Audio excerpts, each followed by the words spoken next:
All right, folks. Hey, lighting is a little atrocious in here, but we'll get that changed up here shortly, and once I get a better angle on the sun. How are you doing today?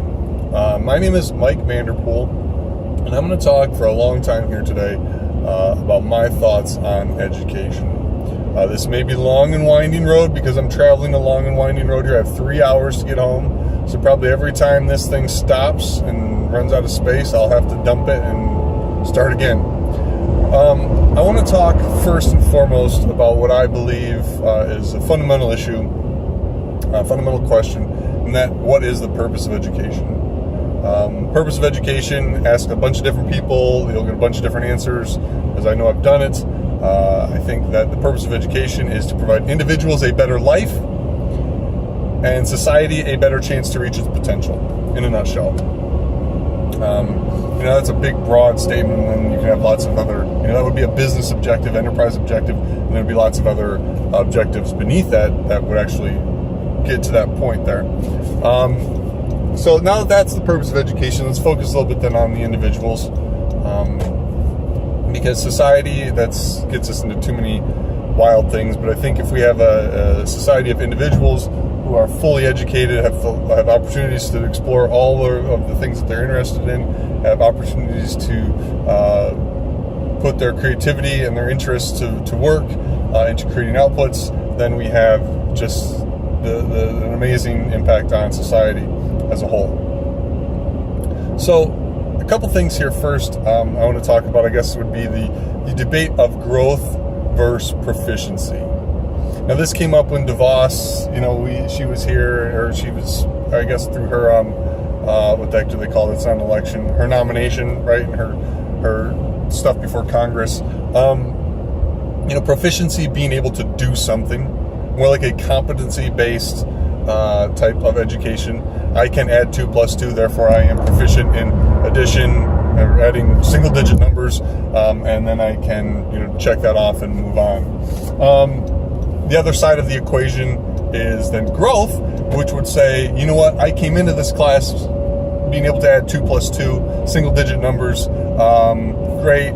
At the end of the class, I can still only add single-digit numbers. Even though I passed the competency or the proficient in the competency, I still had 0 growth. So you get debates on both sides. I am trying, and I think I've done a fairly good job of creating a classroom structure, grading structure that actually gives both proficiency and growth equal weighting, or as much as I can. Now, full disclosure, I teach intro classes, which there is in no intro class should anyone ever be expected to be proficient in anything. In a truly introductory class, you're lucky to get to Bloom's level 3, right? I mean, there may be some cases where you can get into 4, but for the most part, this is just a discussion. By the end of this class, the student is able to discuss this or do very low-level repeat tasks, regurgitation of tasks and knowledge. Now, that said, growth and proficiency, being able to do things, I measure that, obviously, because I have a specification or grading criteria or a rubric used for a final assignment, the summative assessment. And being able to meet that is obviously a big part of the requirement of whether or not you pass the class. Not whether or not you get an A, whether or not you pass the class.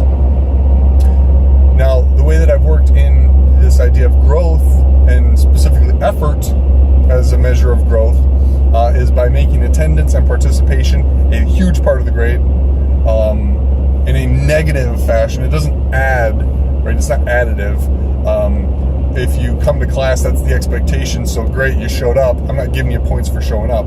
But if you don't show up, and if you don't communicate about absences, then that is negatively going to impact your grade. So much so that if you miss more than 25% of my class, being a lab-driven class for the most part, and relying on people communicating and working together, you will not pass the class. The other key thing that I did with my formative assessments, number one, is I reduced the number of formative assessments. There aren't quizzes. We don't have a lot of busy work type things. We have activities on the day, which then play into your participation attendance. Sometimes turning in that activity is actually part of your attendance. Attendance isn't just sitting there. Attendance is also participating and attending the class, engaging in the class. And again, that's the expectation. So I'm not going to give you points for doing what's expected. But I will take away points if you don't do what's expected. But with regards to effort and growth and formative assessments, I've actually been given fewer formative assessments, sometimes only 2, usually a 4-week, an 8-week, and then because of the nature of my classes, the final 8 weeks is a lot of building stuff towards the summative, the final assessment. But for those formative